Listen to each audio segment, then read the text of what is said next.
স্বামী বিবেকানন্দ যুব শক্তিকে উদ্বুদ্ধ করলেন, ভারতবর্ষকে বিশ্বের দরবারে শ্রেষ্ঠ আসনে তুলে ধরতে আমেরিকার ধর্মসভায় বক্তৃতা রাখলেন।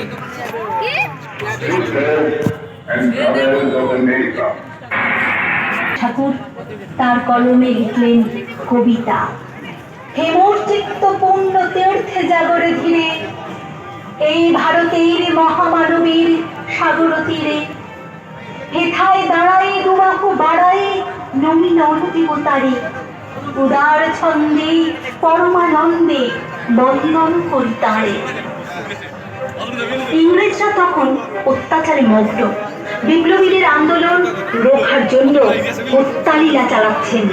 তাই কবি জালিয়ানওয়ালাবাগ গণহত্যার প্রতিবাদে 1915 সালে ব্রিটিশের দেওয়া নাইটহুড উপাধি ত্যাগ করলেন।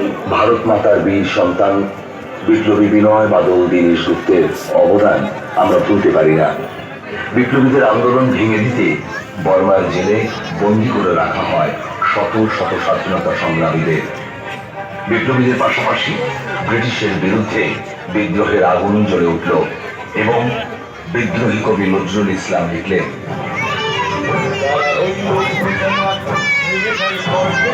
রক্ত